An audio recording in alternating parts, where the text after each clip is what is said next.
आज एक बार फिर से आप सभी का इस ऑनलाइन कक्षा में हार्दिक अभिनंदन और स्वागत किया जाता है। इस ऑनलाइन कक्षा में जो हमारे बाल मंडली के प्यारे छात्र आज शामिल हुए हैं, उन सभी छात्रों का परिचय कराना अति आवश्यक है। तो चलिए, आज हमारे बाल मंडली के प्यारे छात्रों में सबसे पहले छात्र दिव्यांशु कुमार उर्फ झाला जी हैं, जो मास्क मेंटेन करके रखे हैं, डिस्टेंस मेंटेन नहीं कर पाए। दूसरे छात्र के रूप में बालाजी हैं और तीसरे छात्र के रूप में हर्ष कुमार उर्फ गन्नू भाई साहब हैं और चौथे छात्र के रूप में साहित्य कुमार जी हैं। इस तरीके से ऑनलाइन कक्षा में कैमरामैन के रूप में काम कर रहे मिस्टर सोमू जी और तरुण जी साहब हैं, जो इस ऑनलाइन कक्षा में अपना रोल अदा कर रहे हैं। तो चलिए, आज हम एक ऐसे टॉपिक की बात करते हैं जो सभी वर्गों के लोगों के लिए रामबाण साबित होने वाला है।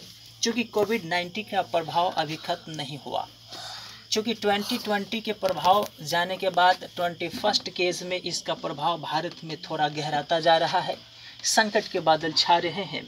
इसको मद्देनज़र रखते हुए योगा क्लासेस पे बात करना ज़रूरी हो गया है।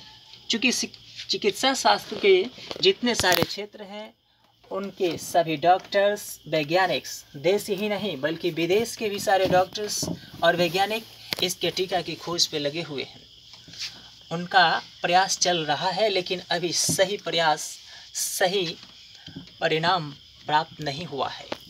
इसको मद्देनज़र रखते हुए, चूँकि आज हम एक ऐसे मुद्रा की बात करने वाले हैं जो मानव शरीर को हर तरीके से सुरक्षित रख सकता है। ना तो इसमें दवा की ज़रूरत होती है, ना जगह बदलने की ज़रूरत होती है, ना हॉस्पिटल जाने की ज़रूरत होती है। रोज़मर्रा की ज़िंदगी में यदि इन मुद्राओं का अभ्यास किया जाए तो आजीवन निरोगी काया को प्राप्त किया जा सकता है और उन्हें किसी भी स्थिति में चिकित्सक के पास जाना या सलाह लेने की नौबत नहीं आएगी। तो चलिए, इस योगा क्लासेस को आगे बढ़ाते हैं और उन महत्वपूर्ण मुद्राओं की चर्चा करते हैं जो शरीर की रक्षा के लिए अति आवश्यक है। ये मुद्रा का ज्ञान हमारे ऋषि और महर्षियों का देन है, जिन्होंने इन विद्याओं को जन्म दिया है। उनके प्रति मैं आभार व्यक्त करता हूँ। लेकिन कितने दुख की बात है कि ये विद्या हमारे देश में जन्मी और यहीं के लिए ये बिल्कुल नासूर बन गई। यहाँ इसके प्रयोग पर कोई विचार नहीं हुआ। इस तरीके से इस टॉपिक पे जब हम बात करेंगे तो अलग अलग मुद्राओं के अलग अलग जो गुणधर्म है उसकी चर्चा करेंगे।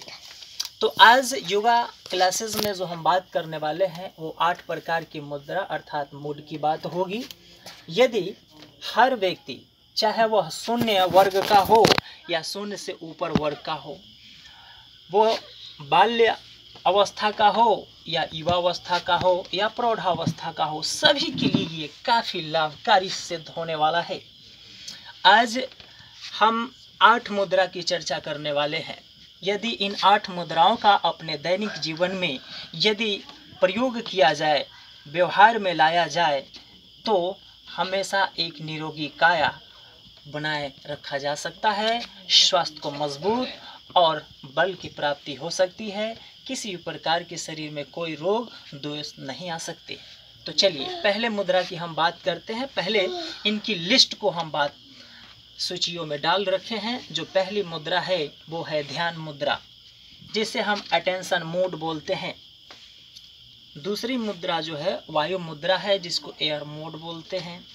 तीसरी मुद्रा है शून्य मुद्रा, जिसे जीरो मोड बोलते हैं। चौथी मुद्रा है वो है पृथ्वी मुद्रा, जिसे अर्थ मोड बोलते हैं। पांचवा है वरुण मुद्रा, जिसे वरुण मोड कहते हैं। छठी मुद्रा है सूर्य मुद्रा, जिसे सन मोड बोलते हैं। सातवीं मुद्रा है जो प्राण मुद्रा, लाइफ मोड कहलाता है। और इसके जो 8वीं मुद्रा है, इसे शिवलिंग मुद्रा अर्थात शिवलिंग मोड बोलेंगे। तो इस तरीके से ये कुल मिलाकर 8 मुद्रा है। इन मुद्राओं का अपने दैनिक जीवन में यदि सुबह शाम नहीं तो एक बार भी अगर इस्तेमाल किया जाए तो स्वास्थ्य को निरोग रखा जा सकता है। ऐसे कहा भी गया है कि हेल्थ इज़ वेल्थ, स्वास्थ्य ही धन है। तो एक नज़रिए से देखें तो स्वास्थ्य ही सब कुछ है। चलिए, तो अब हम पहले मुद्रा, ध्यान मुद्रा की बात करते हैं। इन मुद्रा की चर्चा करने से पहले कुछ आवश्यक जो भी बिंदु है उस बिंदु पर हम चर्चा कर लें। चूँकि ध्यान मुद्रा या वायु मुद्रा हो या शून्य मुद्रा हो या पृथ्वी मुद्रा हो या वरुण मुद्रा हो या सूर्य मुद्रा हो या प्राण मुद्रा हो या शिवलिंग मुद्रा हो, इन सभी मुद्राओं का हमारे इस हाथ की उंगलियों से संबंध है। इस उंगलियों के सहारे इन मुद्राओं को करना है और इससे हमारे शरीर में जितने भी विजातीय द्रव्य हैं उस पर नियंत्रण किया जा सकता है और शरीर को स्वस्थ रखा जा सकता है। तो चलिए, इनसे पहले हम बात करते हैं अपनी हाथ की इन हथेलियों के बारे में। तो हमारे हाथ की हथेलियों में पंच महाभूत तत्व मौजूद हैं। ये है अंगूठा, इसमें अग्नि तत्व मौजूद है। ये है तर्जनी, इसमें वायु तत्व मौजूद है।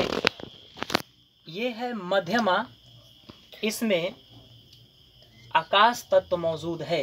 और ये है अनामिका, इसमें पृथ्वी तत्व मौजूद है। और ये है कनिष्ठिका, जिसमें जल तत्व मौजूद है। तो इस तरीके से हमारे हाथ के इन 5 अंगुलियों को 5 अलग अलग तत्वों के नाम से संबोधित किए गए हैं। अब हमें बात करनी है कि जब हम ध्यान मुद्रा की बात करते हैं तो सबसे पहले हमें पद्मासन लगाकर बैठ जाना होगा।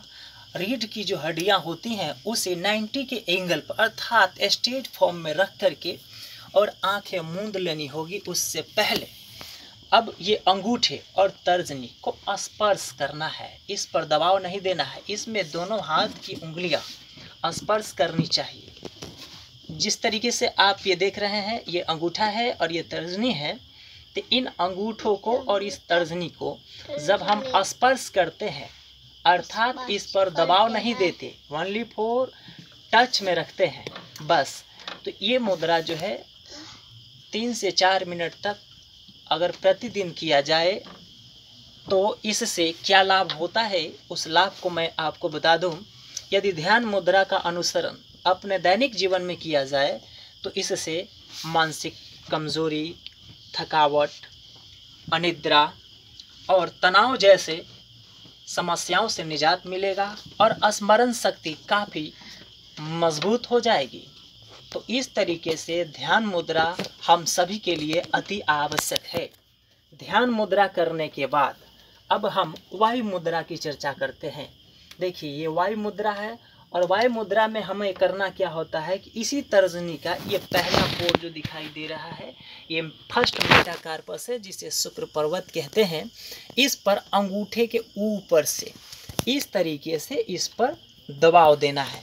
चूँकि ये मुद्रा दोनों हाथ से करते हैं तो इस पर दबाव देना है और 3 से 4 मिनट तक सुबह शाम पर डे के हिसाब से करें। यदि अगर समय ना हो तो दिन में या रात में कभी भी एक बार ज़रूर इसका अभ्यास करें तो हमारे लिए वायु तत्व का नियमन करेगा। अर्थात ऐसे मुद्रा करने से क्या लाभ होते हैं इस लाभ को मैं आपको बता दूं। यदि वायु मुद्रा का अनुसरण अपने रोज़मर्रा की ज़िंदगी में किया जाए तो इससे संधिवात, अर्थराइटिस, साइटिका के अलावे पक्षाघात, संधि कंपन और पैरालाइज जैसे अनेक समस्याओं से समाधान और निजात दिलाया जा सकता है।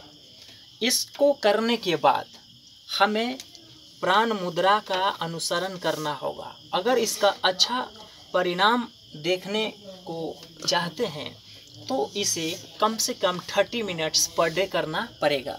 मतलब साफ है कि तर्जनी के फर्स्ट पोर के ऊपर अंगूठे से इस तरीके से प्रेस दे करके शेष अंगुली को सीधा रखना है और ये 3 से 4 या 5 मिनट तक इसका अभ्यास करना है। तो चलिए, इस प्रकार जो है मैंने वायु मुद्रा का चर्चा किया।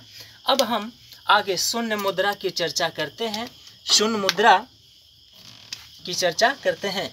देखिए शून्य मुद्रा में क्या होता है कि ये बीच वाली जो मध्यमा अंगुली होती है, बीच वाली अंगुली को मध्यमा कहते हैं। इस मध्यमा के फर्स्ट पोर पर अंगूठे से, चूंकि दोनों हाथ की इस मध्यमा के फर्स्ट पोर पर दबाव दे करके और शेष अंगुली को सीधा रखना है। इसे भी 2 से 3 मिनट तक पर डे के हिसाब से करना है। अब शून्य मुद्रा का अभ्यास करने से लाभ क्या है कि कान में यदि दर्द हो तो कान के दर्द में लाभकारी होगा, बहरापन को दूर करता है। इसके बाद यह शरीर के अन्य जैसे अनिष्ट गर्मी और मूर्छा, वर्टिगो जैसे समस्याओं में यह निजात दिलाने का काम करता है। तो इस तरीके से शून्य मुद्रा का अभ्यास हमारे दैनिक जीवन के लिए काफ़ी महत्वपूर्ण है। अब हम बात करते हैं पृथ्वी मुद्रा की। तो पृथ्वी मुद्रा में हमें क्या करना है, ये अनामिका और अंगूठे के पॉइंटर को इस तरीके से स्पर्श करना है। इस तरीके से देख रहे हैं आप, मैं आपको समझा दूं एक बार फिर से। ये अनामिका है और अनामिका के पॉइंटर को इस थंब अर्थात अंगूठे के पॉइंटर से इस तरीके से स्पर्श करके और शेष अंगुली को सीधा रखना है। ऐसा करने से हमें क्या लाभ होगा उसके बारे में मैं आपको बता दूं। इस पर दबाव नहीं देना है, केवल इसे स्पर्श करना है। 2 से 3 मिनट तक पर डे अगर करते हैं तो इस पृथ्वी मुद्रा के करने से शारीरिक और मानसिक कमजोरी दूर होती है, रोगियों को जो है बल प्राप्त होता है और उसे ताजगी महसूस होती है। तो हमारे दैनिक जीवन में इस शून्य मुद्रा का अभ्यास अति आवश्यक है। चलिए अब हम बात करते हैं वरुण मुद्रा की। वरुण मुद्रा की इसमें क्या है कि जल तत्व का नियमन होता है। वरुण मुद्रा के लिए इस कनष्टिका को इस थंब के पॉइंटर से इस तरीके से सेट करके रखते हैं। जरा देखेंगे, ये है अनामिका अर्थात छोटी उंगली और अंगूठा, इन दोनों के शीर्ष को इस तरीके से स्पर्श करके शेष उंगली को सीधा रखेंगे। तो इस तरीके से शरीर में जल तत्व का नियमन होगा, शरीर में जल का जमाव नहीं होगा, डायलिसिस की नौबत कभी नहीं आएगी और शरीर में इनका हमेशा नियमन होता रहेगा। और इसका अभ्यास कम से कम 2 मिनट तक होना चाहिए, केवल इसका अभ्यास 2 मिनट तक होना चाहिए। तो इससे ये फायदे हैं। चलिए अब हम अगले मुद्रा की बात करते हैं, वो है सूर्य मुद्रा अर्थात सन मूड की बात करते हैं। शरीर में यदि गर्मी कम हो जाए, चूँकि ये है अनामिका का ये सेकेंड पोर है, इस सेकेंड पोर के ऊपर अंगूठे से इस तरीके से दबाव दे करके शेष उंगली को सीधा रखना होता है। और ऐसा करने से क्या होता है कि शरीर में गर्मी बढ़ती है, शिथिलता और आलसता दूर होती है और शरीर को एक नई ताजगी और ऊर्जा मिलती है। तो सूर्य मुद्रा का इस तरीके से अभ्यास करें तो हमारे शरीर में ताजगी हमेशा बनी रहेगी। चलिए हाँ, अब उसके बाद हम लोग बात करते हैं प्राण मुद्रा का।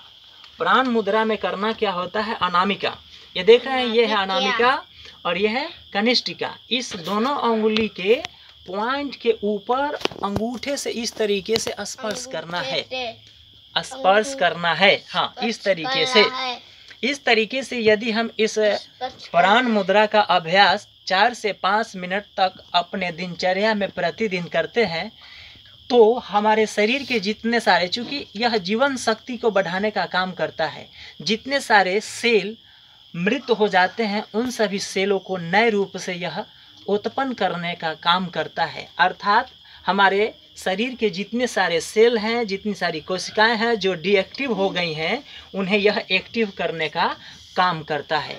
कम से कम इसका पर डे 10 मिनट तक अभ्यास करना होगा, तब इसके अच्छे परिणाम देखने को मिलेंगे। तो इस तरीके से प्राण मुद्रा का अभ्यास सभी के लिए अति आवश्यक हो गया है। तो चलिए अब इसके बाद जो 8वीं मुद्रा है वो है शिवलिंग मुद्रा है। शिवलिंग मुद्रा है, कौन सी मुद्रा है? शिवलिंग मुद्रा जी। अब शिवलिंग मुद्रा को हम किस तरीके से करेंगे, तो अपने दोनों हाथ की जितनी सारी उंगलियां हैं उन सभी को एक दूसरे से इस तरीके से फंसाए कि दाहिने हाथ के अंगूठे के ऊपर बाएं हाथ का अंगूठा हो और बस केवल इस दाएं हाथ का अंगूठा ऊपर की तरफ उठा हुआ होना चाहिए और इसमें दबाव नहीं, केवल स्पर्श मात्र करना होगा। तो शिवलिंग मुद्रा करने से क्या लाभ है? तो इससे शिवलिंग मुद्रा करने से सर्दी, बुखार, कफ, वात, पित्त, छाती संबंधी जितने सारे रोग हैं उन सभी रोगों का नियमन करता है। तो हमारे जीवन में इसका काफ़ी महत्व है। अगर हम इसका 5 मिनट तक प्रतिदिन अभ्यास करें तो हार्ट संबंधी किसी भी प्रकार की कोई समस्या नहीं होगी। यह फेफड़ों को मजबूत रखता है, खून को शुद्ध करता है, चर्म रोग इत्यादि जैसी बीमारियों पर यह नियंत्रण रखता है। तो इस तरीके से शिवलिंग मुद्रा का अगर हम अपने दैनिक जीवन में अभ्यास करते हैं तो अपने शरीर को हम स्वस्थ और मस्त बनाकर रख सकते हैं और किसी भी स्थिति में हमें चिकित्सक के पास जाने की नौबत नहीं आएगी।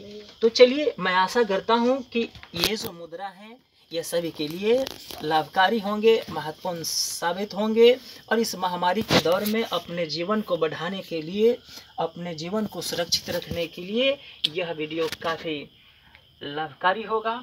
इसी आशा और उम्मीद के साथ इस कक्षा को हम यहीं आज छोड़ते हैं। तब तक के लिए नमस्कार।